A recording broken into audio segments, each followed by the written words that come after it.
Thanks a lot for sticking with us. So welcome to our social hour right here on K24 this morning with me, Shiko Kaitani. Keep talking to us through our social media platforms at K24 TV. And of course, through our WhatsApp number that's at the bottom of your screen. We really do appreciate, of course, all the feedback that we are receiving. Of course, the comments and the compliments too about our programming right here on K24. Today on the show, we are going to be focusing on female empowerment and how the modern day woman can use her womanness in quotes for positive and progressive reasons. So how do we go about doing this? By calling out toxic feminism. So what exactly is it, and how can women and those who are around them, those that love them, of course, be able to spot when women are really truly out of their element? Well, we've got an interesting conversation, and I'm sure you have something to say about the same. Well, let's start off by introducing Caroline Gaiduma, who's here with us today. She is a transformation coach. Welcome back to the show. Thank you. So good to see you. And of course, we had to get some male representation up in here. And so we had to bring in CJ Atemo for this one. He's a leadership trainer and life coach, and of course, a friend to the show. Welcome back. Thank you for having me. So good to see you, Pia. Right. All right, so as always, we've got the question of the day for you. Let's put that up on your screen so that you can start talking to us. And we ask, is that phrase, toxic feminism, simply used to put down progressive and powerful women? Joshua from Kirinyaga, I'm sure you have something to say about that.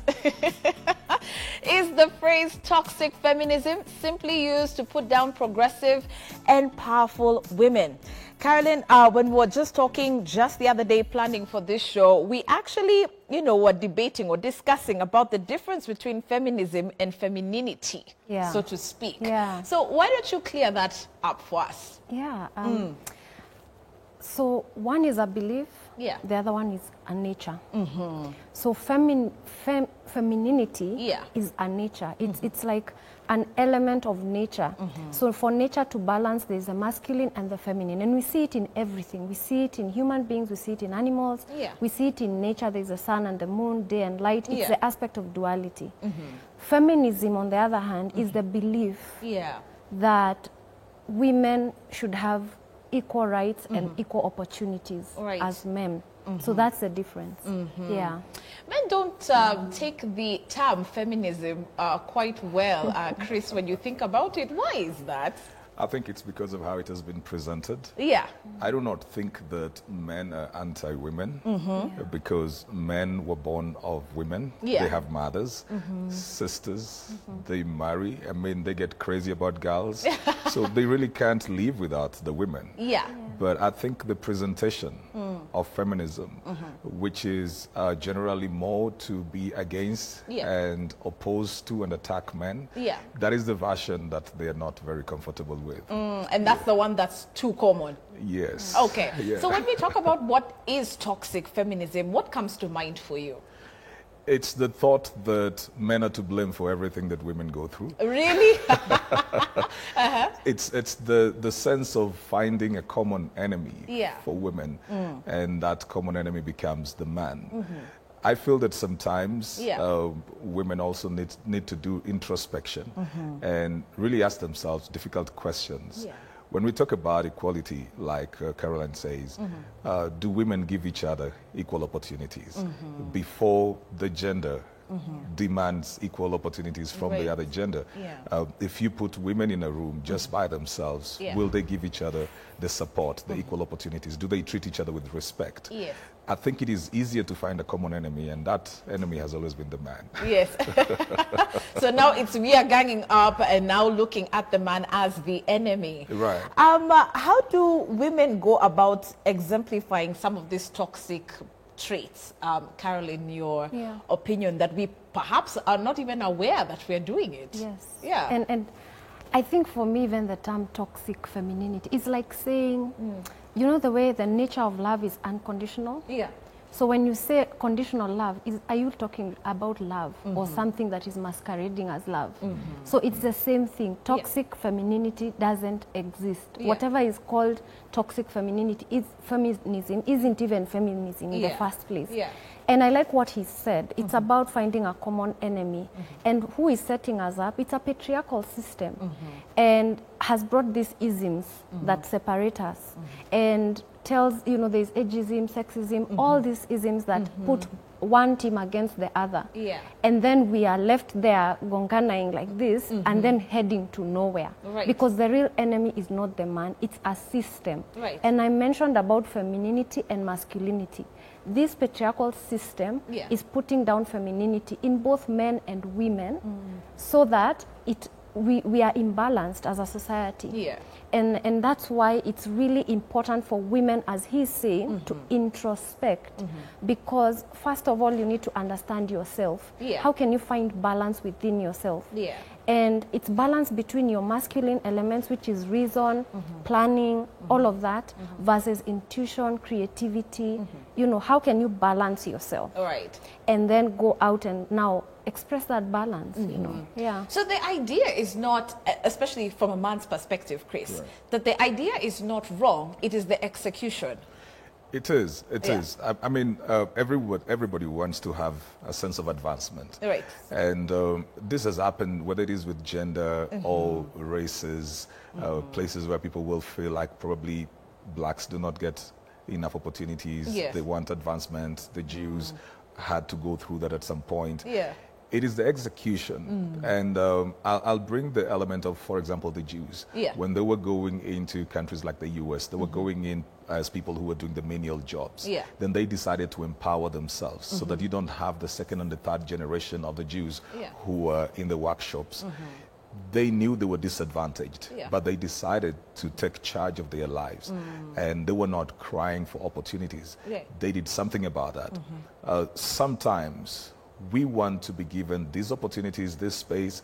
The question is, are you disadvantaged because you're a woman? Or are you disadvantaged because of your work ethic? Are you disadvantaged because you're a woman, or are you disadvantaged because of how you relate with people? Those are the questions we need to ask. If I have done everything that I need to do, which is right, I have the papers, I have the qualifications, I did everything right, then maybe I might think that these people discriminated me because I was a woman. But it cannot be general for everybody. It is specific cases, so it's not blanket for everybody. And by the way, true feminists would actually take offense to some people saying that they are feminist and they have the wrong idea. By the way, just because you have, you know, a specific belief about something, Carol, does not make you a feminist. You know, like you've got to have the right idea about what being a feminist is. So let's start off with what it's not, by the way, and give us examples that come, you know, to mind that women are using as feminist, you know. And it's not just women, even, I mean, men can be feminists. It's not a gender thing. It's, as I said, it's a belief. It's a belief that women deserve their rights, like just basic human rights, and equal opportunities. And equal, when we are coming to the workplace, equal pay for equal work, you know, based on the same qualifications. Like, I shouldn't be discriminated just because I'm a woman. That's a belief. One, we must begin to believe that belief. As CJ is saying, a belief makes sense to you only if you live it out. Do you live what you believe? So if you are believing that I deserve equal rights, are you in a place to actually access those rights? Are you in a place to access those opportunities? Now, what feminism is not, it's not that men have done anything against women. You know, it's not the men, it's a system. And the system is so ingrained that it's affecting the men also so much, this patriarchal system. It's disempowering them in a way, because if a system tells you that you're powerful because you have disempowered a woman, does that make you powerful? It doesn't. You cannot be powerful because you've taken somebody else's power. So the system is the problem. So one is, it's not the men. Two, is not, it's not really it shouldn't be about going out and fighting. As he's saying, it's not about going out and fighting. I like that. Hold that thought. We've got a Joshua on the line. Joshua Akot. Okay, have we lost him? Okay, it seems like we've lost him. I like that.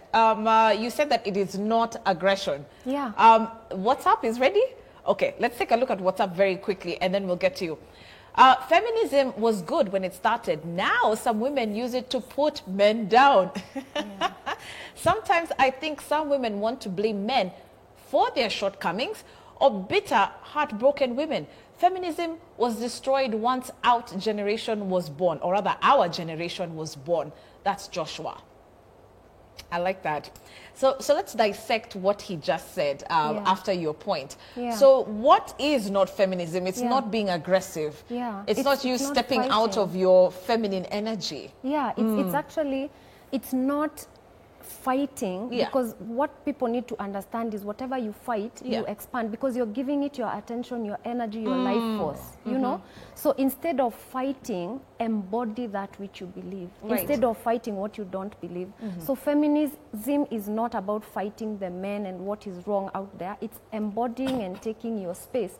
I like the analogy of the sun and the moon. The sun is masculine, the moon is feminine. They don't fight. They have equal time during the day, 12 hours, 12 hours. And in any case, if the sun comes out early, earlier, it will go earlier. So that's the balance of nature. And nobody is, equality doesn't mean sameness. And that's something else. Feminism doesn't mean that I have to do what every man, you know, there's this thing they say, what a man can do, a woman can do. We'll actually get into that even that's not what it is. It's not about sameness. It's about rights and opportunities. About opportunities. Okay, so we hear, yes, what a man can do, a woman can do.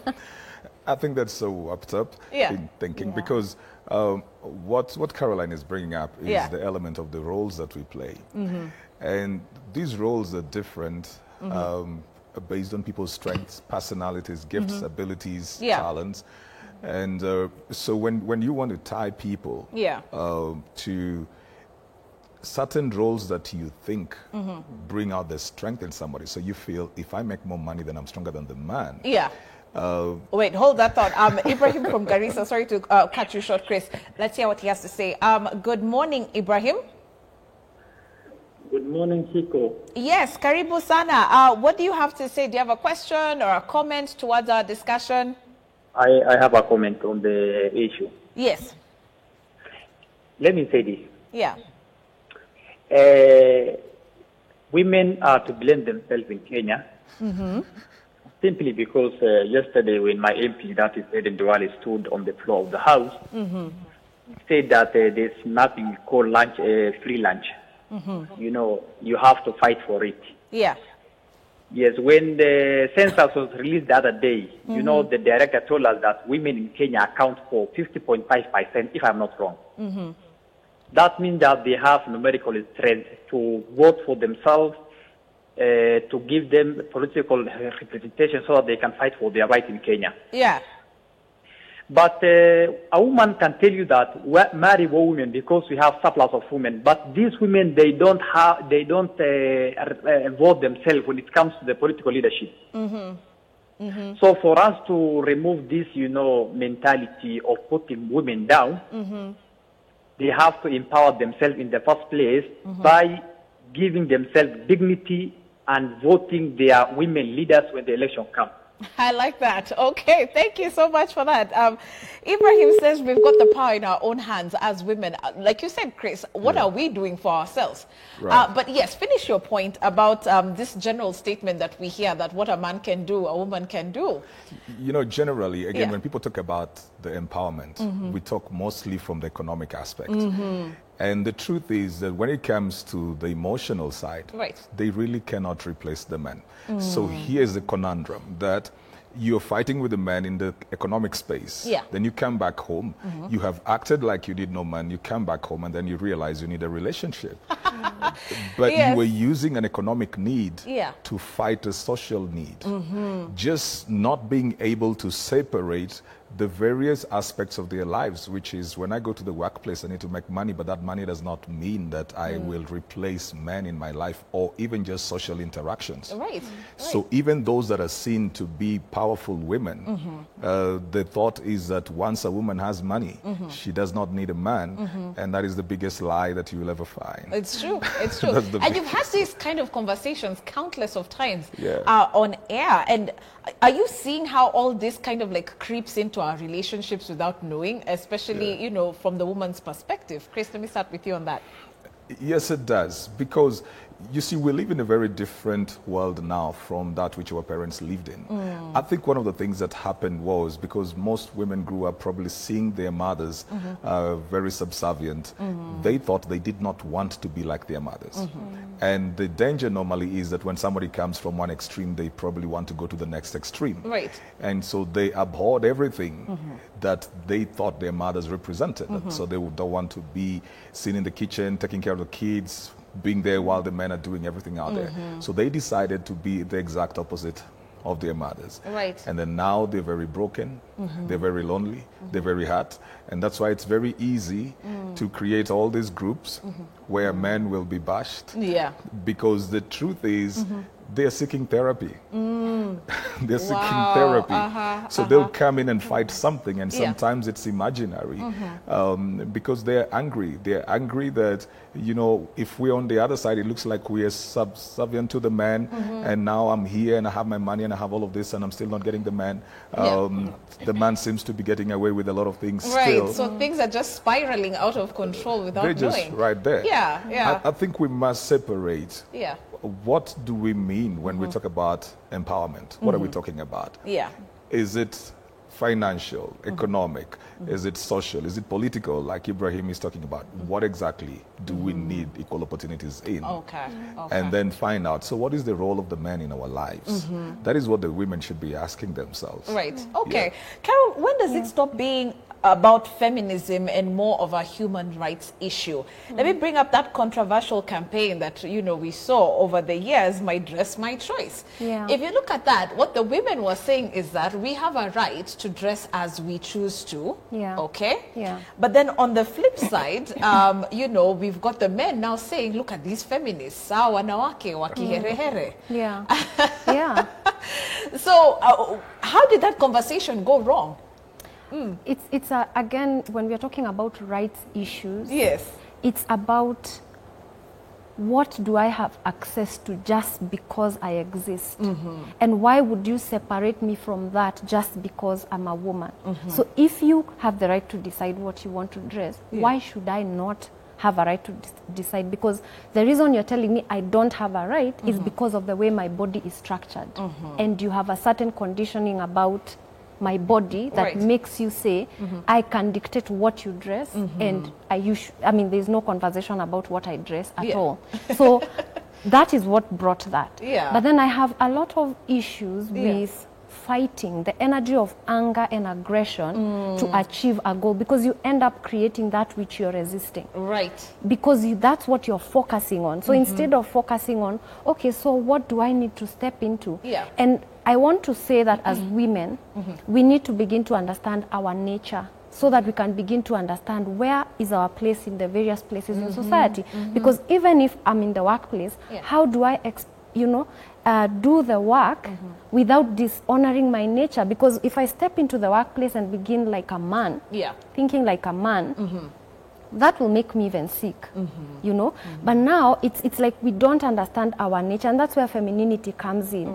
If you look at a building like this, it has both elements. There was a structure, the beams, the what, that is a masculine element. Then there's the interiors, the beauty, the flow, the creativity, that's femininity. So you see, we are not the same, but we have an equal responsibility to creating this. And that's what we should be looking at. So it shouldn't be about pushing the man aside so that I can be the best. and being like a man, you know, and because that's what, you know, alpha women are about. I want to be as masculine as I can, yet I'm a woman. So now this is where we're getting it wrong. Exactly.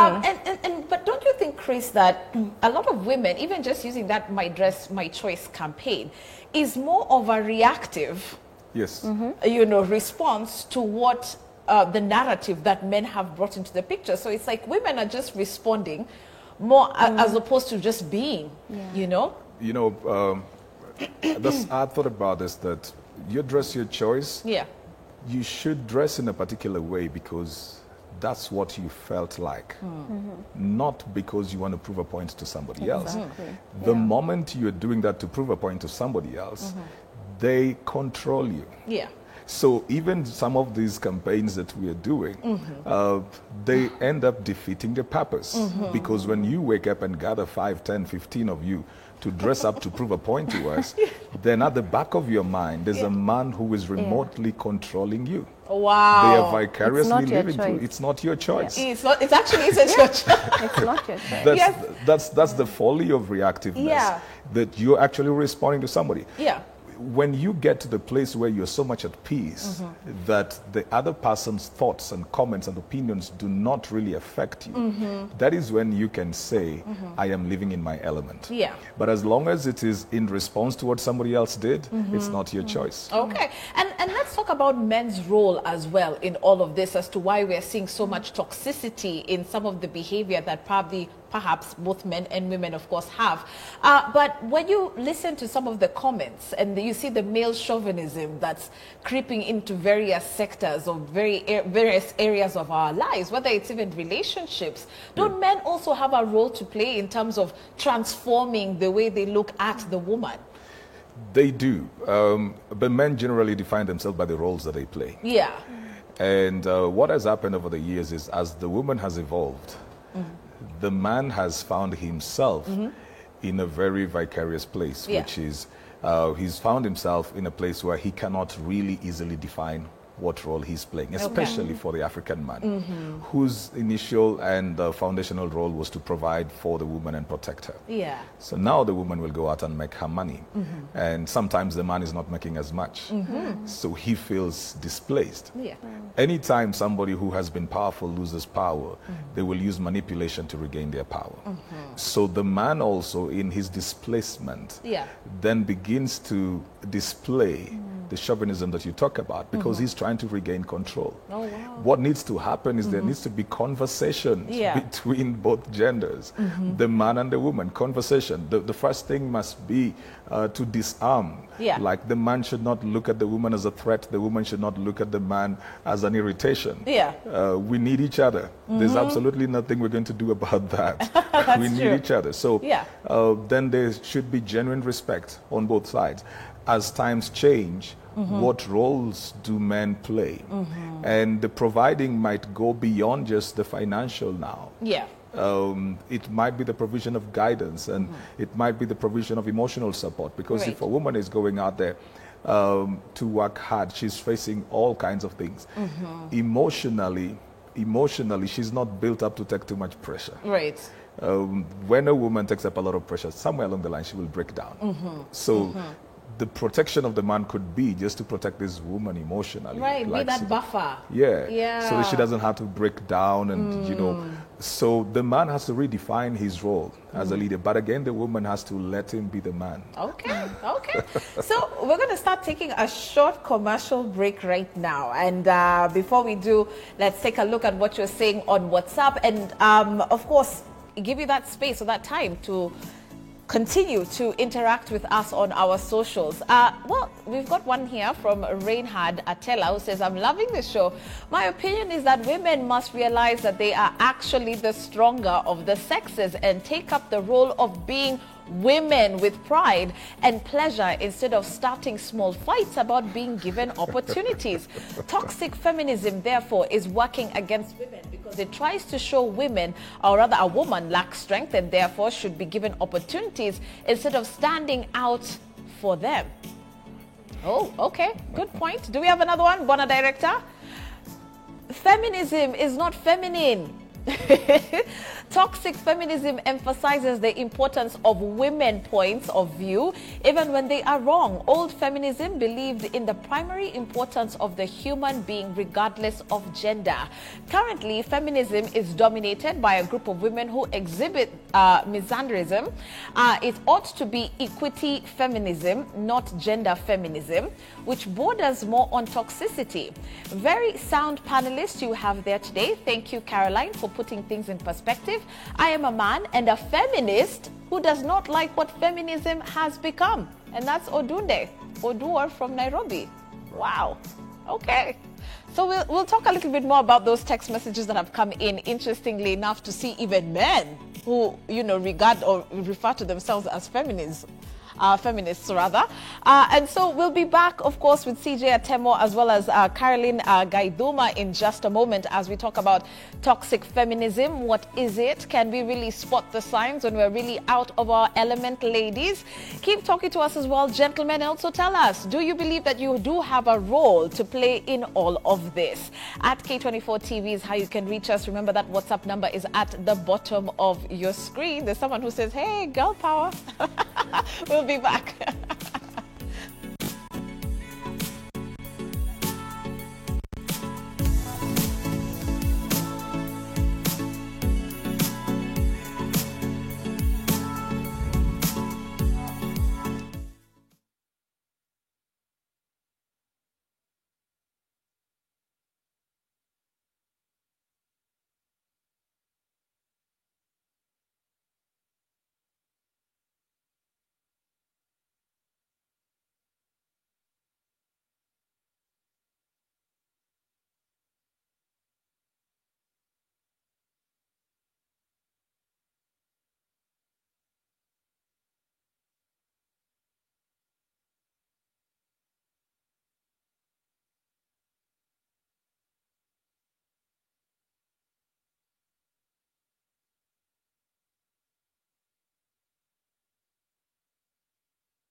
All right, welcome back.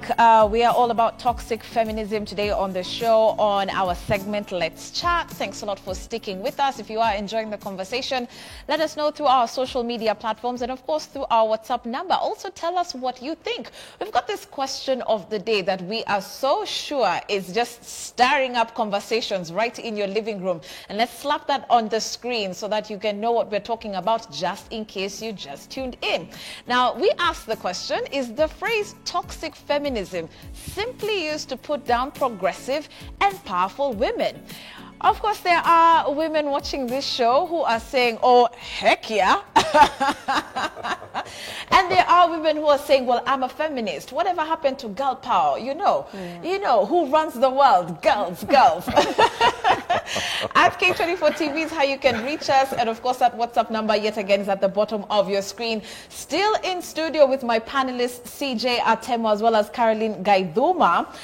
When we talk about girl power, are we still getting it wrong when we talk about girl power? We've got artists like Beyonce who are literally the poster girl for what feminism is, you know. When you think about someone like that, she talks about who runs the world, girls, you know.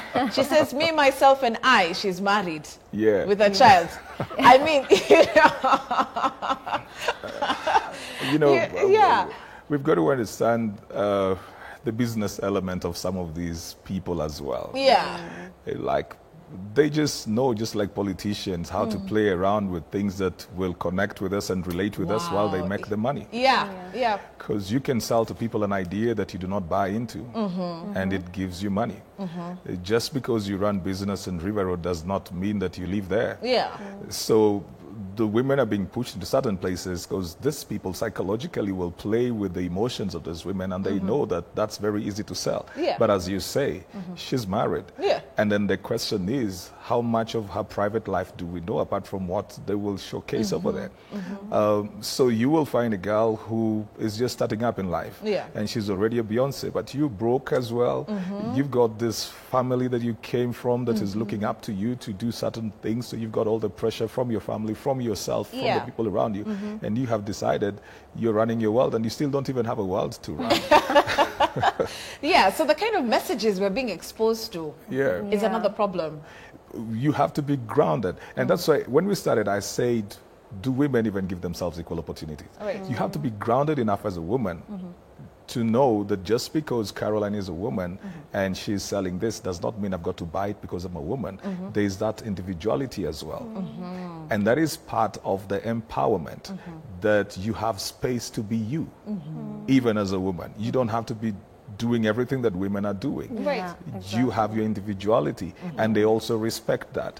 I think the moment people begin to have self-respect, they will learn respect from us.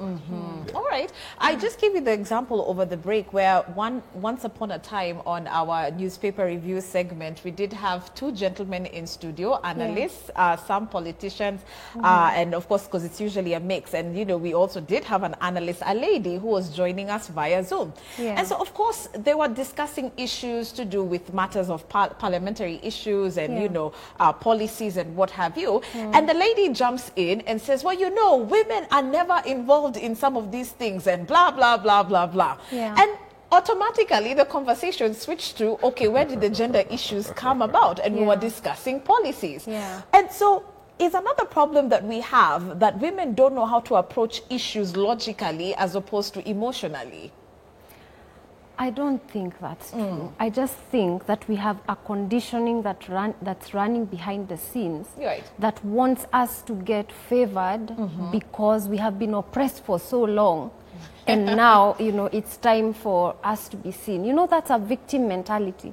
And we've been programmed ever since we were small kids. When we are small children, boys are told, no, give your sister. She's a girl, she'll cry. You know, that's how you start learning that you're supposed to be made special. And real feminism is about equal opportunity for every human, actually. And that means that opportunity is thrown out there. If you're skilled and experienced for it, we should not care what your age is, what your gender is, what your orientation is. If you can do it, then do it.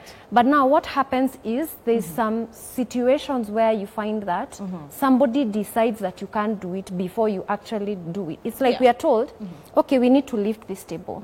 But Shiko looks very weak. Shiko, don't even try. You're not supposed to touch it because you're weak. That's what we are like, no, that's not supposed to happen.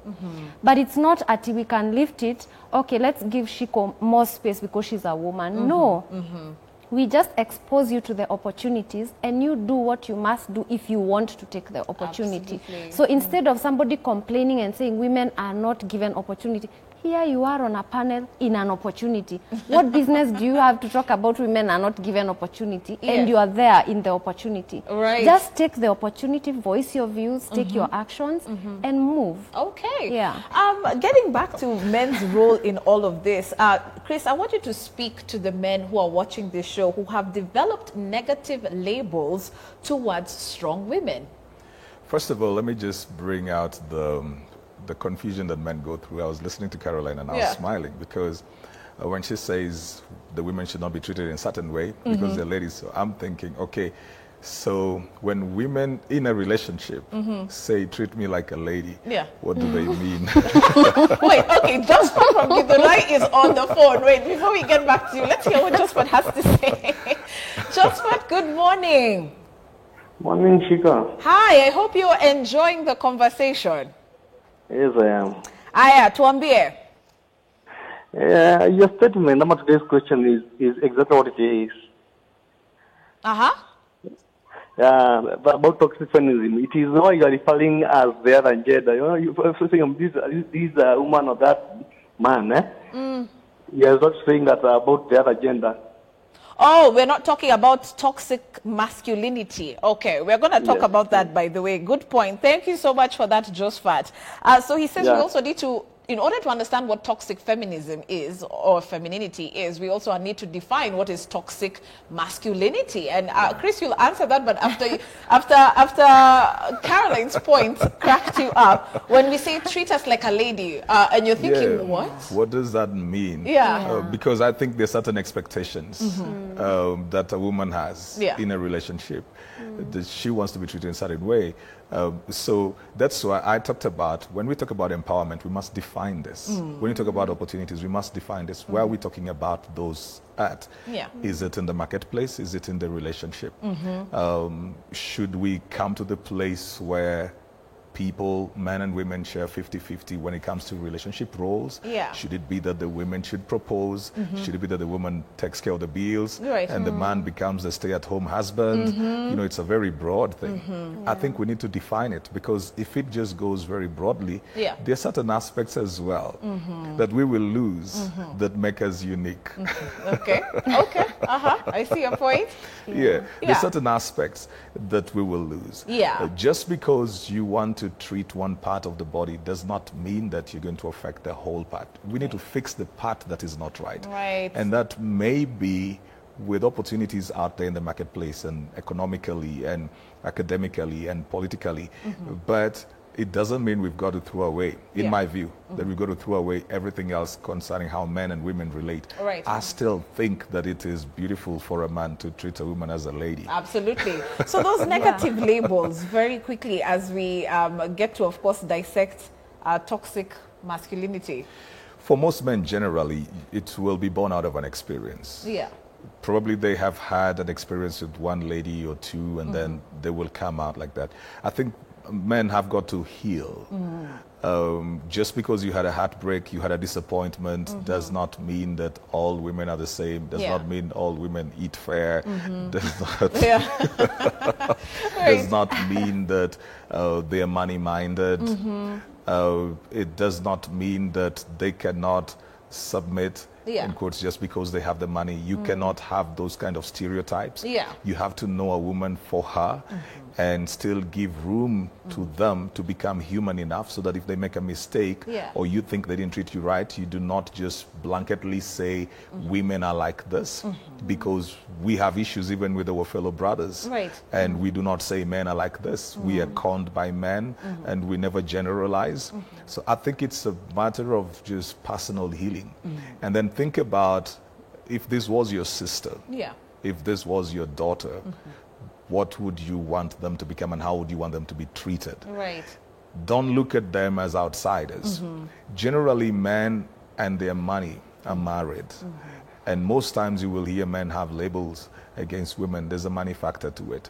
Either they have lost some money, or they felt they could not break through into this woman because probably she has some money. I think a man must have enough confidence in himself to be able to deal with a strong woman. And when we talk about strong, we're talking about confident women.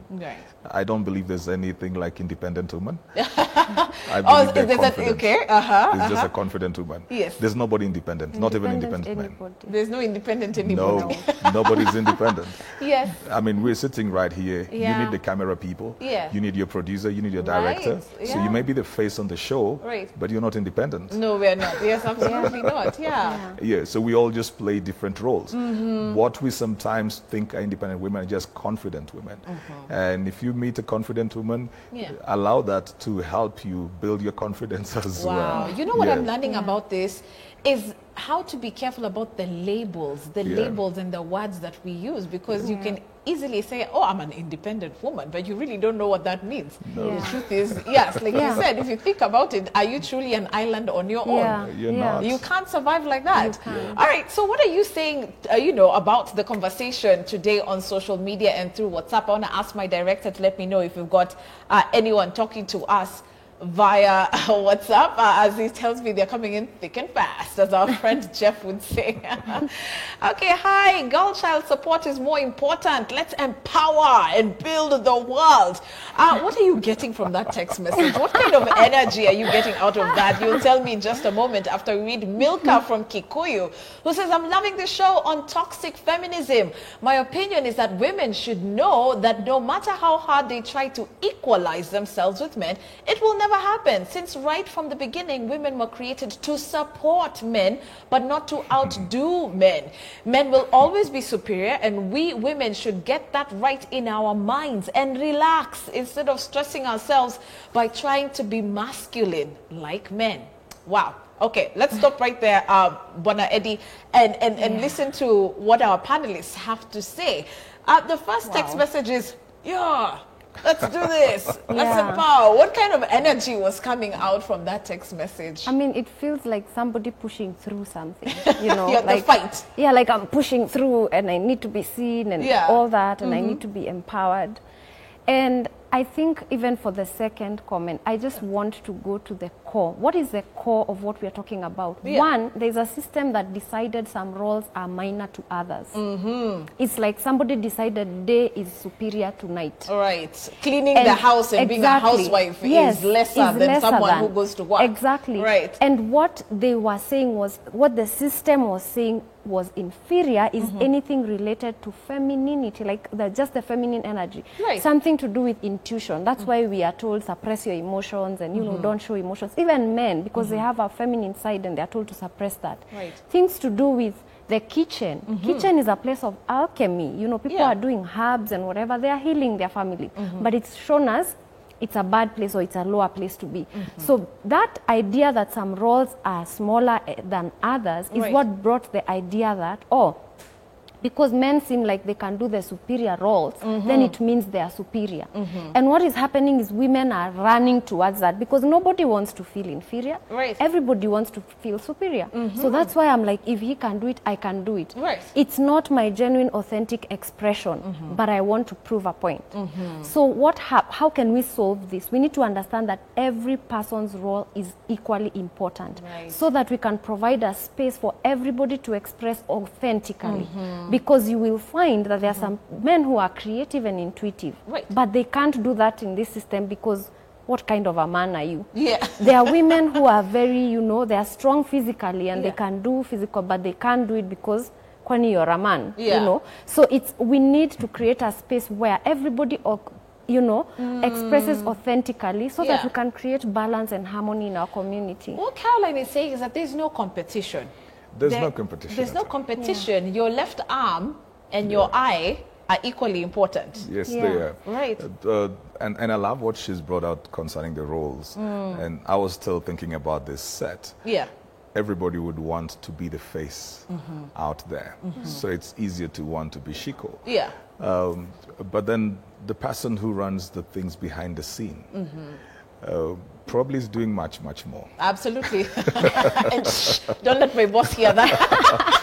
So sometimes when people look down on certain things like you're a housewife, I'm a believer that raising a child takes more than raising a company. It's true.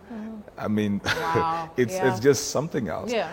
And sometimes people then go out and say, I've got to be a marketplace leader as a woman, go out there, then they lose their family, then they quit their job to come and try and raise their family.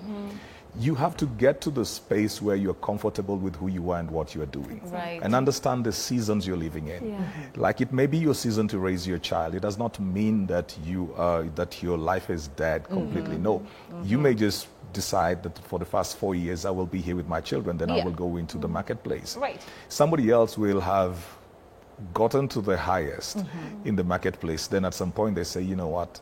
This means nothing to me. I want to spend time with my teenagers. Yeah. It's just the thing of the sun and the moon. It's morning in Kenya, it's night probably in China. Yes. Everybody has their day. Yeah. So you shouldn't compare yourself to anybody. As much as we say that women will live under the stereotypes that the men put on them, sometimes also live under the stereotypes that they put on themselves.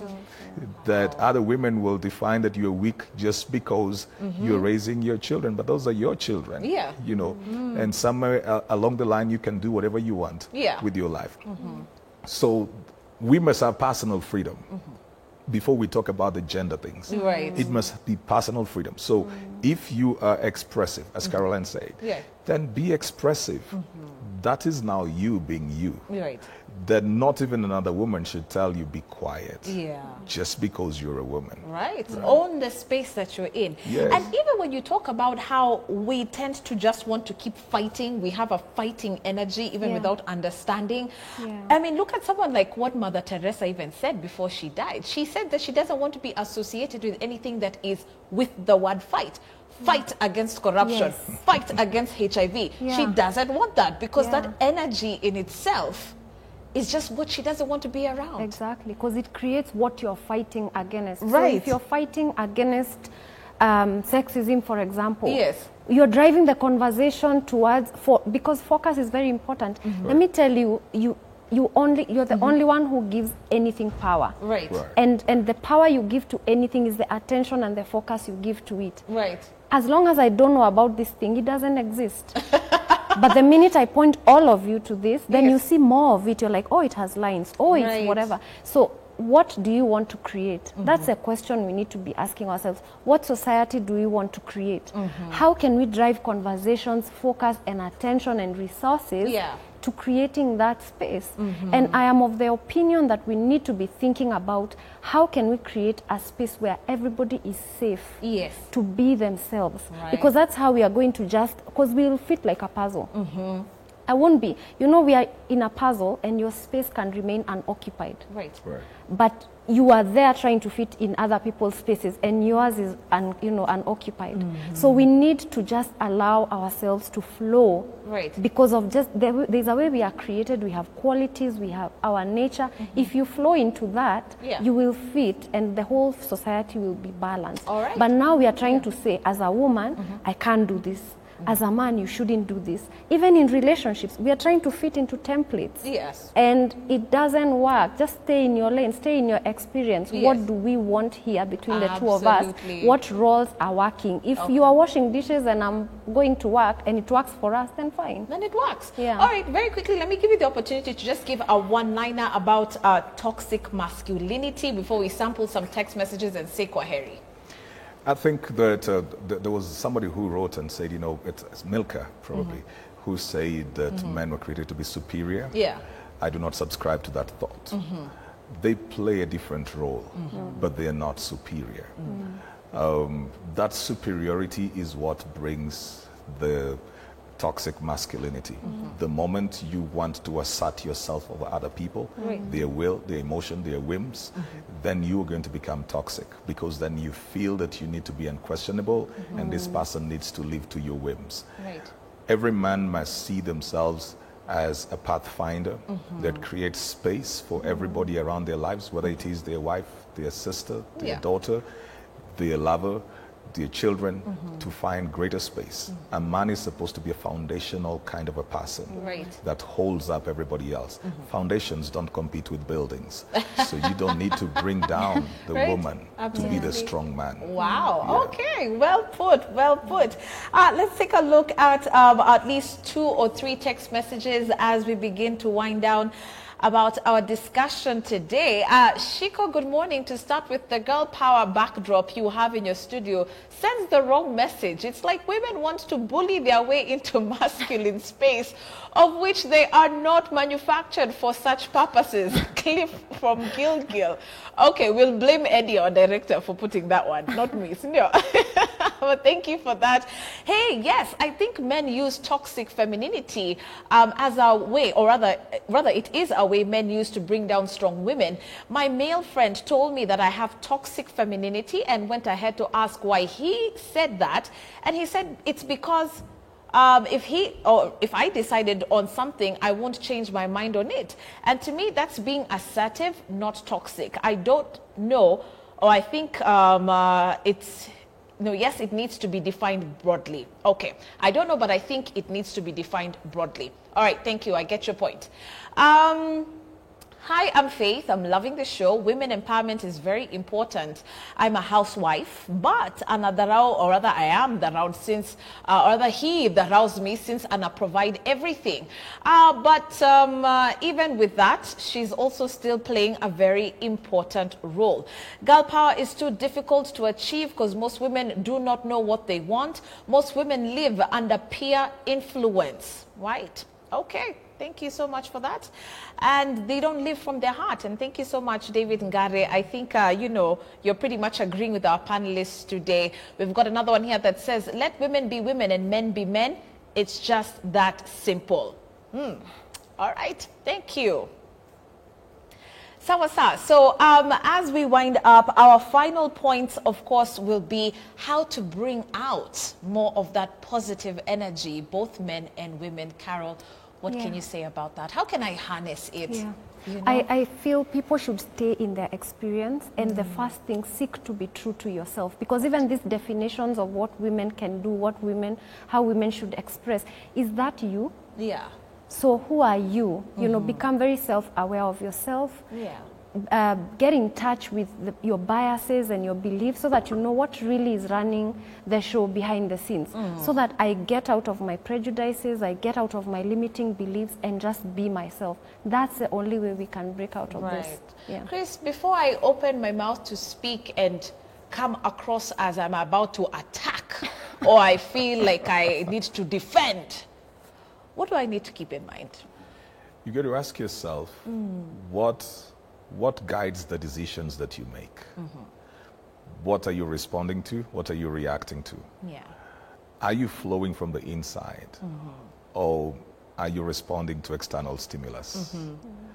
Because if you live to prove a point, then you will be very, very distressed in life. And somewhere along the line, you'll actually be depressed. Right. Your life must flow from within. Who you are, the things you love, the expressions that you want to have. Yeah. I love to say that you're your brand manager. How well are you managing that brand? When I meet you, do I perceive you in the way you want to be perceived? Right.